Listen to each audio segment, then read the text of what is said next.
Do you hear the roar of the crowd as the uncontrollable adrenaline rush pumps through your veins? Are you ready to compete for the millions of fans around the world on the hottest game show ever created? Yes! Great!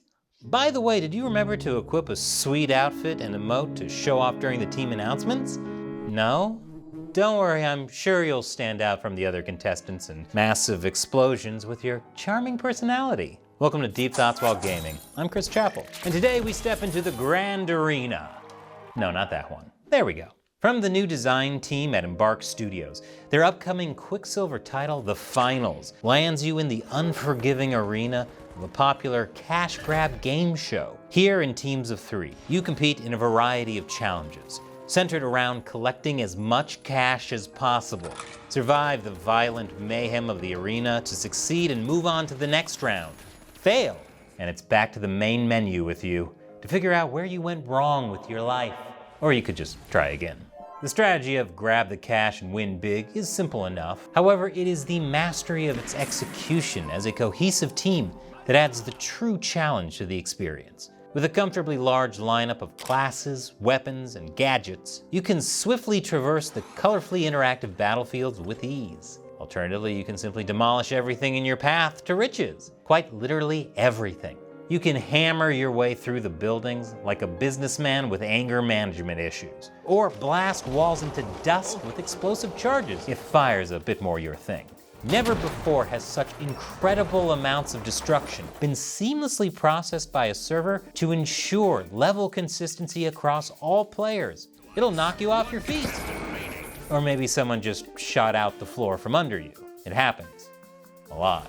In the finals, there's no such thing as a safe place to hide. Survival is all about staying on the move and staying close to your teammates. As soon as your outfitted boots hit the ground, you'll be swiftly greeted with the punishing vertical action and hyperactive speeds of the arena that set this title apart from other competitive shooters. Don't worry, you may die, a lot, at first, but the crowd will love it. While a game show like that depicted in the finals may not exist yet, bloody life-or-death spectacle for the amusement of crowds is hardly a new one historically. The Roman Colosseum comes to mind, but the ancient arena and the bloodthirsty culture surrounding it long predates the Colosseum and remains with us today. As Garrett Fagan, the author of The Lure of the Arena, explains, the Roman public was not unique in turning out in large numbers to watch. Indeed, what is really quite remarkable is the well-documented persistence of spectators at public rituals of punishment and competition,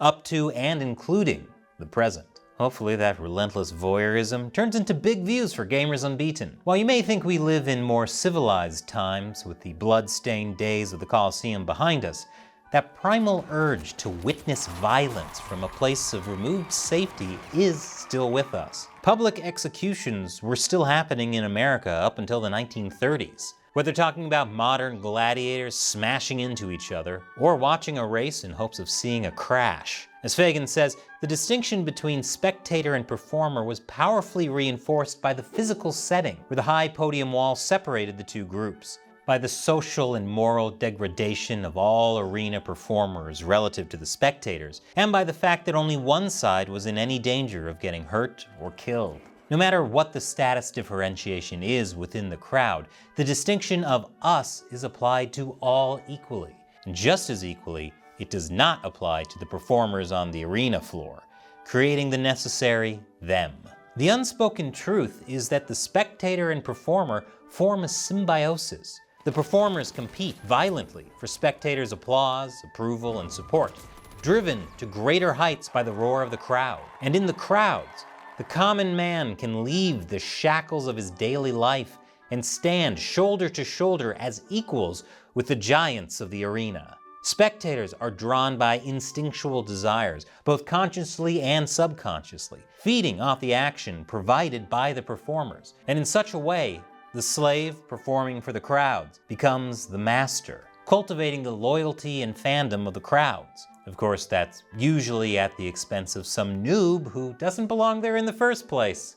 Thank you for watching Deep Thoughts While Gaming. And remember, let's create the greatest spectacle of all right here on YouTube by smashing that like button and showing the algorithm the true power of the spectator.